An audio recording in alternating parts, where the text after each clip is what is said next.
지금까지 엘리야와 관련된 그 이야기 중에는 물과 이렇게 연결된 이야기가 많이 있죠. 3년 동안 비가 내리지 않는다든지 아니면 극심한 가뭄이 이 땅을 덮어서 엘리야가 활동하게 되는 그런 일이 있다든지, 오늘도 보니까 비가 너무 안 와가지고 지금 어디로 가요? 이제 아합이 온 전국에 물 근원을 찾아서 돌아다니는 것입니다. 지금 자기들의 가축과 왕궁 안에 있는 이 노새와 말들을 먹여야 될 거 아니에요. 물을 안 마시면 죽으니까 다 죽일까봐 노새와 말 이런 국방력의 상징이죠. 죽으면 큰일 나니까 이제 온 나라를 돌아다니면서 다 물 근원을 찾으려고 길을 떠나는 가운데 있는 상황. 왜 이렇게 엘리야는 물과 관련된 이야기가 많이 있을까요? 이것은 아합 그리고 이세벨이 섬기던 신이 누구를 섬기는 신이었어요? 예. 아합과 이세벨이 그리고 뭐 전 이스라엘이 이 당시에 우상에 빠져 있었죠. 그 바알과 아세라라고 하는 우상에 빠져 있었습니다. 이 바알과 아세라가 비를 관장하는 신이었거든요. 그러니까 농사를 관장하는 신이었어요. 농사가 잘 되려면 비가 그때그때 와야 하지 않습니까? 그러니까 바알과 아세라의 최고의 힘은 비를 내린다는 것입니다. 그러니까 이 비를 얻고 잘 먹고 잘 살게 되기 위해서 사람들이 너도 나도 모두 바알과 아세라 신을 섬기고 있는데, 근데 그곳에 기근이 들은 거예요. 그곳에 비가 오지 않는 거예요.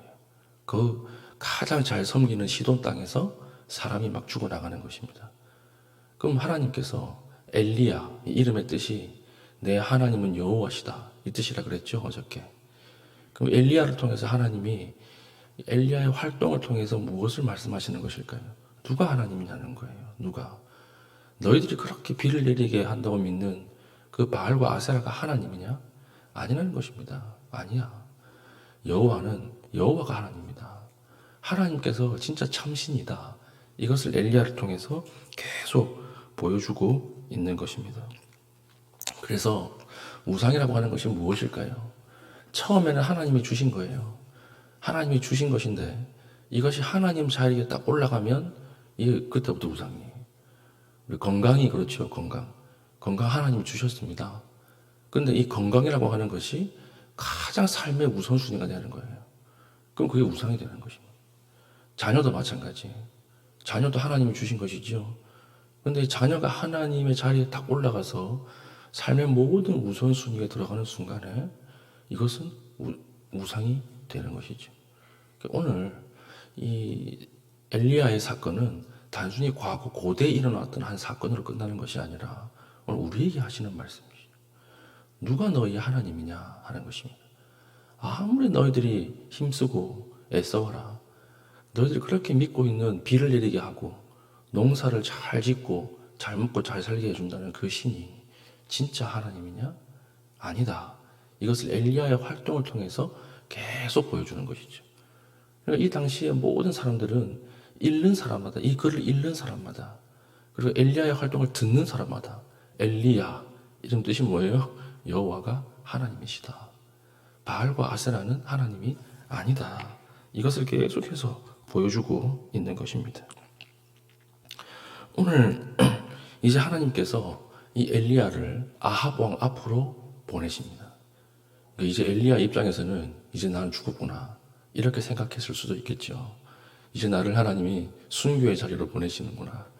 하나님 처음 어디로 보내셨어요? 그리 시냇가에 보냈고, 그 다음에 과부의 집으로 보냈고, 또 3년이 지난 이후에는 이제는 아합 왕 앞으로 보내는 것입니다.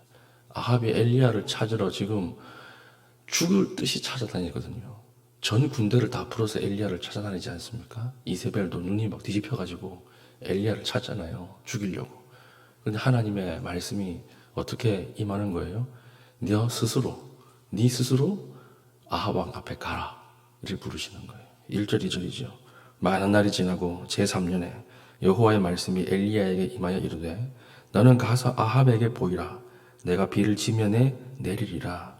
2절 엘리야가 아합에게 보이려고 가니 그때에 사마리아에 기근이 심하였더라. 3년 동안 기근이 계속되고 이제는 하나님이 비를 주겠다고 약속을 하십니다. 근데 비를 주기 전에 하나님이 엘리야를 아합 왕 앞으로 보내시는 거예요.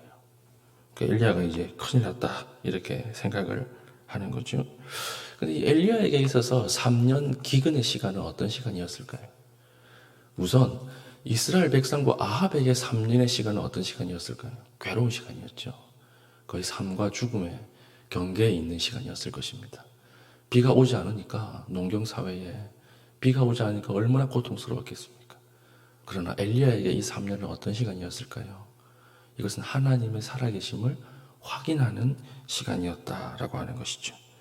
가뭄의 이 시간들을 통해서 엘리야는 하나님 여전히 살아계시고 하나님 여전히 나의 하나님이다라고 하는 이 고백을 하는 시간이었을 것이고, 우상은 아무것도 아니다, 세상은 아무것도 아니다라고 하는 이 고백이 완성되는 시간이었을 것입니다. 오늘 이것을 우리 시대에 적용을 해보면 경제적 어려움이 있습니다. 전 세계적인 저성장 시대죠. 이 저성장 시대에 하나님 우리에게 엘리야 이야기를 통해서 주시는 메시지가 무엇일까요? 경제는 아무것도 아니라는 거예요. 우리 인류가 약 200년 동안 경제 발전을 이루면 행복해질 줄 알았잖아요. 그래가지고 모든 걸 다 포기했잖아요.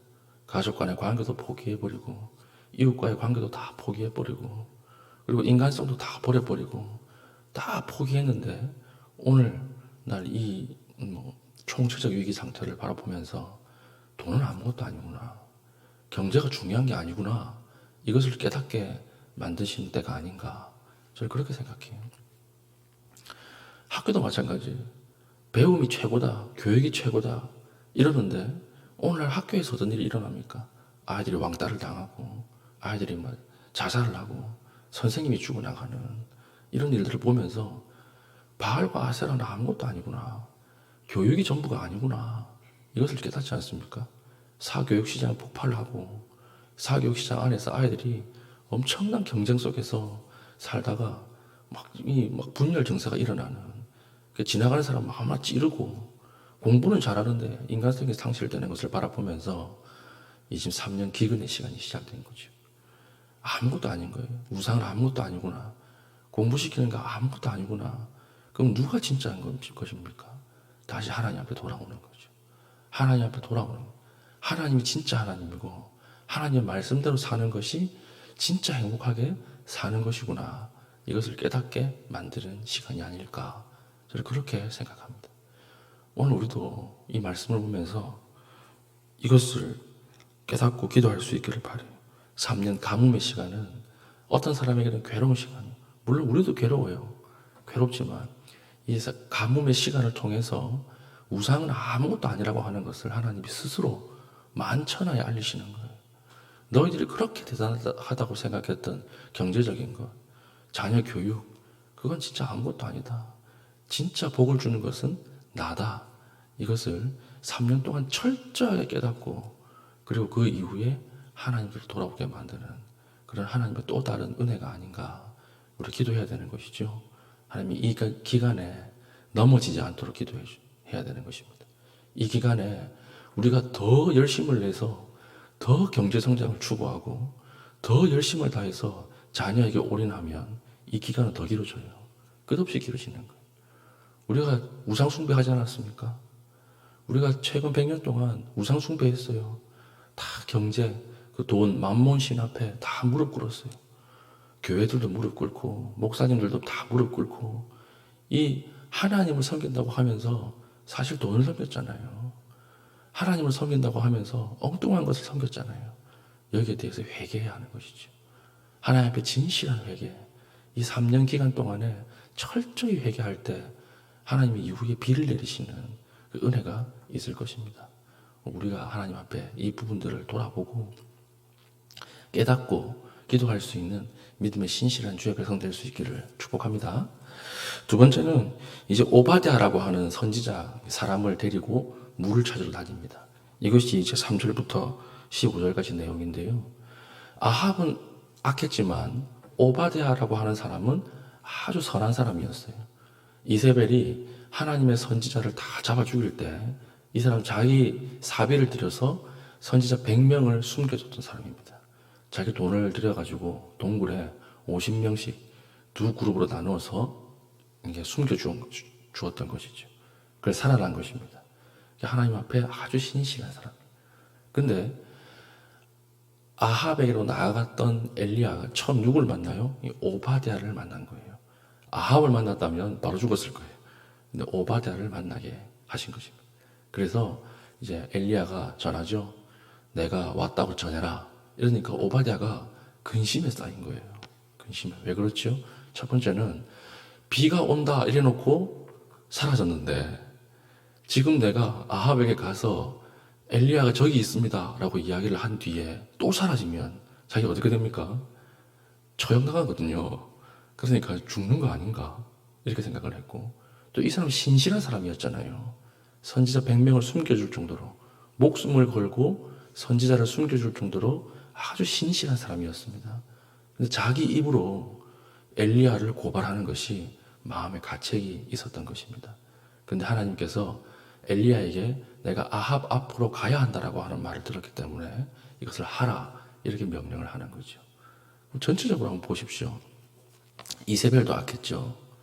아합도 따라 악했죠. 백성도 악했죠.